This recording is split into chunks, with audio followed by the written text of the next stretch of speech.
Hello there, people of Earth and beyond, and you've signed on for another edition of The King's Castle. I'm King James. I'll be your host for the next hour of entertainment, wrestling, and whatever talk you want to hear. And here to help me, as always, is my witty tag team partner on our show, the always reliable and rarely shy Blair Chopin. Blair, how are you this evening? How you doing, Earthlings? Earthlings? We're Earthlings. I know, I was talking to our audience of Earthlings. I was joking. And extraterrestrials. I hope they're okay, too. Anyway, we got to talk about what has been a very exciting but also very newsworthy week in the WWE. Specifically surrounding the Night of Champions pay-per-view, which took place this past Sunday. We saw several championships change hands, and we saw several surprising returns.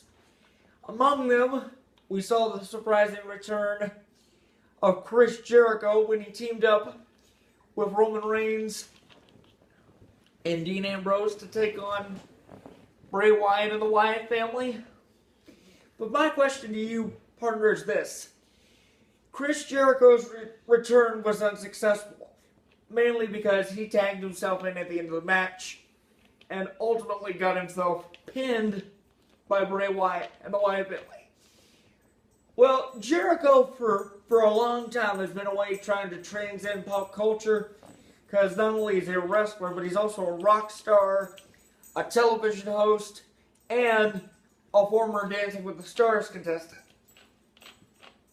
So my question to you is, at this point, is he really focused on wrestling in general, or is he more of a glory hog? Because we haven't, up until Night of Champions, we haven't seen him since last year on WWE television, except for the Beast in the East special, which took place in July. So is he more of a glory hog, or It's an interesting question. is he about done? I don't think you could consider him a wrestler anymore. Because I don't consider The Rock a wrestler anymore as his main occupation. I consider him a movie star who occasionally wrestles. I consider Chris Jericho a multimedia superstar who, I don't know if superstar is a bit strong, a multimedia presence who occasionally uses wrestling to promote himself. Because you gotta realize, there's a lot of people who watch these pay-per-views. Right. And if Chris Jericho's plugging himself in there, and they're showing his Twitter account and everything, that's a lot of eyeballs on that. Or if he gives a good interview. So I don't consider him or The Rock or any of these legends that can come back, that have other platforms, full-time wrestlers anymore. So I think, knowing that, I would consider him more of a glory hog, as you would say. Well, here's the other question. You see people today like John Cena and Randy Orton, who still continuously wrestle on a week-by-week basis, but yet they've made the transition into movies as well. Because since its inception, John Cena has starred in at least 5 WWE Films movies. So, is that a conflict of interest, or I don't think so, because is he just the most requested celebrity in that stature? I think the Cena example it's just a difference in the amount of, okay, it's just what you associate with him, though. Even if I see John Cena in a movie, which I did with the movie over the summer. What was that movie? Trainwreck. I saw John Cena in that movie, and he was hilarious. When I see John Cena, I think of John Cena the wrestler, not John Cena the actor. Exactly. Because it comes down to how much I'm seeing his face in wrestling events, which is nearly every Monday and Thursday.